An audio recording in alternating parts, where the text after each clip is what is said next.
Brittany is a very determined person. I love Diane.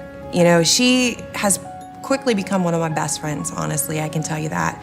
I've been involved in almost 3 years in the Goodwill Career Pathways program. We have a pathway for hospitality and lodging, so you're learning in the book and learning at one of our fantastic hotels or restaurants. I was just leaving prison. I did 4.5 years in there for drug trafficking. I was coming out, I was starting my life over, and I knew I was gonna have to have something to help me get a career going. So I might have come here to be for some of the therapeutic, but she clearly demonstrated right off the bat that she was a talented person. When I first came in, my work was really dark, but that's because I was.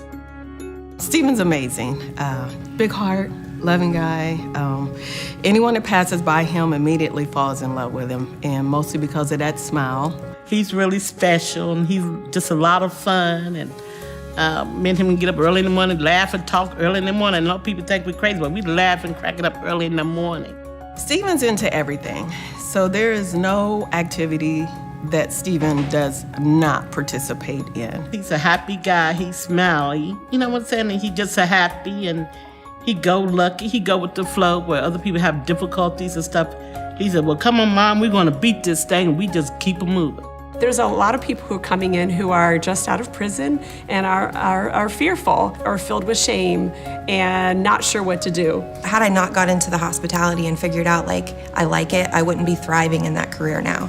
The application, it was just filled with background check questions and this and that. And look at this, Diane. I said, I don't even want to fill it out. She looks at me and says, all they can say is no. Go for it.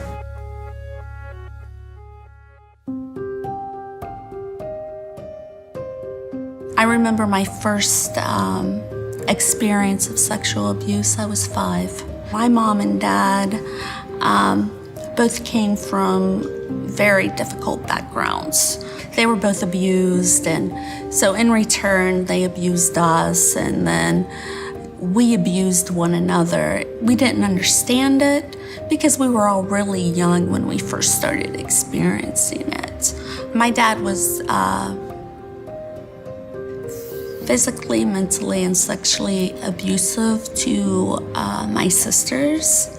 And in return, he forced my mother to be sexually abusive to my oldest brother. And, well, just bringing it up just is wow, you know, being able to see it all over again.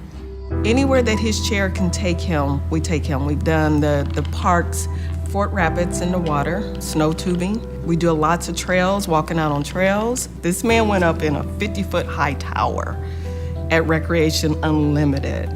Stephen has no restrictions right now. If it's possible, we make it happen. I had a great childhood. I had 2 awesome parents that loved me more than anything in the world. I grew up in the church. Faith was strong, going on youth group trips, and, you know, just being involved in all the good things that you can think of.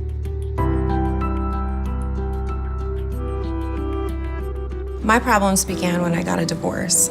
During that time, I remember feeling so lonely, and I got involved with people that are doing things that they shouldn't have been doing, drugs, and just making bad choices all the time, because I just wanted to not go through that pain that I was feeling. At that point in my life, my family didn't really even recognize me because I was using so heavily. They called me one night over to my sister's house, and they're like, hey, we're gonna have a family night. And everybody was there, my sister, my parents, my grandma, my everybody.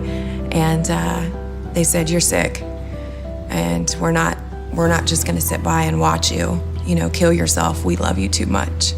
My dad, he ended up calling the police on me. I was just so mad. I was like, why are you doing this? Why are you doing this? And he's like, I just love you too much. I can't let you kill yourself. I can't watch you go through this anymore.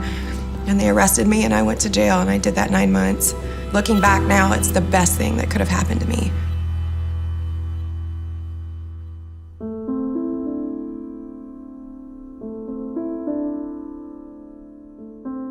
I was in the hospital every other day. I was having the seizures, I was having blackouts, memory loss. I couldn't go out into society. anymore. I know that people were talking, normally, but it seemed like people were screaming, which gave me migraines, and it was horrible. I chained myself to a bed. I used a handcuff, and I took a whole bunch of pills and should have died, but I did not. I woke up the next morning, and I had no recollection of anything. The only thing I remembered was that I had a son. He saved me. I told myself that I'm not going to be as my parents were.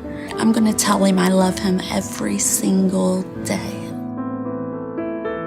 He's a painter. He loves to paint. He loves to sew. We do sewing crafts. There's a device that I connect directly to the sewing machine, and it's a button. It's a power button. So with that, Stephen controls whether the machine is on or whether the machine is off. And he finds it quite funny that when I'm in the middle of sewing something, that he has the power to just turn the machine off, like, okay, break time. And it really makes him feel a part of what he's doing. He's not just sitting there watching me do it. He's actually involved in the process.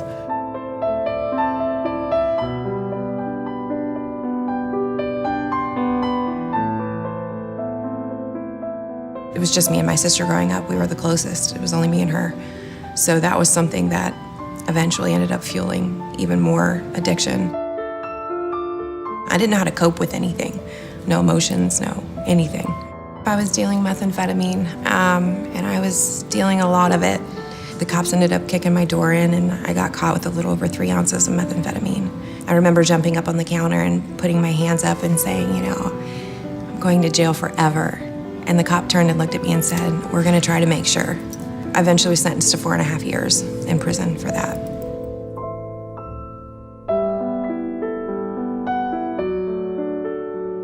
One of the beautiful things about being in the studio is that everybody accepts you as you are.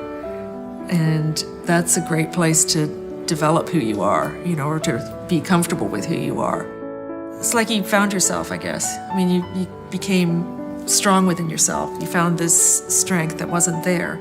I mean, there's so much technical skill that she puts into her work, and that rises it above just a nice style or a nice drawing. When I first started working with Stephen, he did not get out as much. But then along came Tim. And Tim was my coworker who worked with me. And him and Stephen immediately, I don't even want to say clicked, they became like brothers. So wherever Tim went, Stephen went. There was never, ever any restrictions. He took you everywhere. If Tim left the building, Stephen went with him. The third and the last time that I ended up going to prison, I made it my goal in life to leave there differently and to start helping others, building strong relationships, and caring about other people other than myself.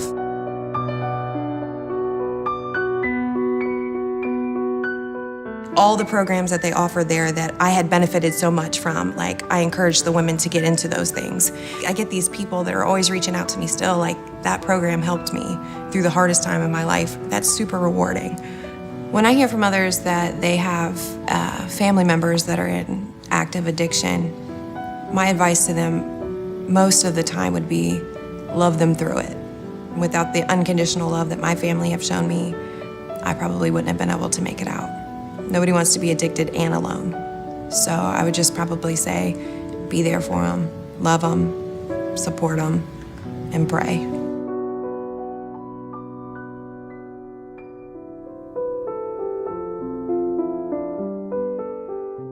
I was like, wow. I got accepted at CCAD because that's quite an accomplishment to get accepted there anyway. I wanted something more than to just be an artist. I wanted to work with people. I wanted to help people. And it was nice because Capital offered that. I think that's a really telling thing about Cy, that she chose to do something, go into a career that's still arts-based, but still is giving to people. I want to work with children who have been physically, mentally, and sexually abused because I understand it. Out of all the outings we do, snow trails is probably the best. And the first time we took him, it was just him and Tim, and I don't even know how many times he and Stephen went to the top of that hill. It had to be at least 5 or 6 times. Ready?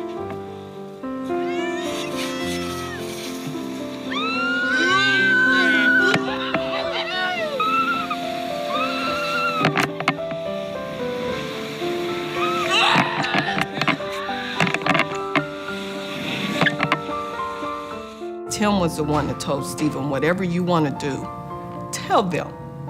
Don't just lay back. Don't just be quiet. Stephen, speak up, because whatever you want to do, you can do. He started speaking up for himself. If a staff member came in and said, well, we can't accommodate Stephen, Stephen said, yes, I can, because Tim said I can go. So my life now is good. It's very good. My relationships with my kids, they're incredible. Those boys are my life, and I'm so very blessed to be able to be the mom that they've always deserved. My physician told me that I may never, ever overcome the traumatic experiences that I have experienced.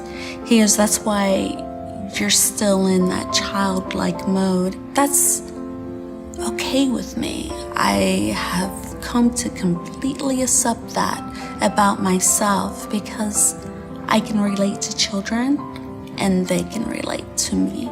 Stephen came home one day and told me that Tim was sick. I know then to start praying for Stephen, because I know it'd be hard because they're real close.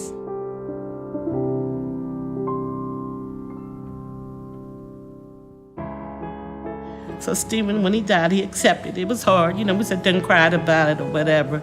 But, you know, he said he's in a better place, ain't he? I said, yeah. I miss him. But I know he's going a better place. No, he's gone to a better place. Yeah. Being the assistant general manager, I'm in a position to where I can actually hire folks that need those second chances. It makes me very happy to know that I can actually give back in those ways. Career Pathways was my pathway, and that's the path that I had to take in order to be who I am today and to be in the career that I am today. I just want to say to the folks in the Goodwill community, thank you, because what you do makes a difference. You help those who need help. And through that, we're all able to grow. And I thank you. Goodwill means to me everything. It has just taught me so much about enjoying life.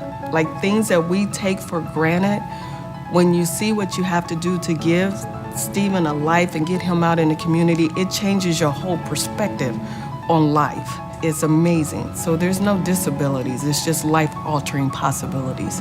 And Goodwill shows you how to do that. I thank Goodwill for giving me and Stephen a life. He's happy, I'm happy, and just keep up a good job. Thank you.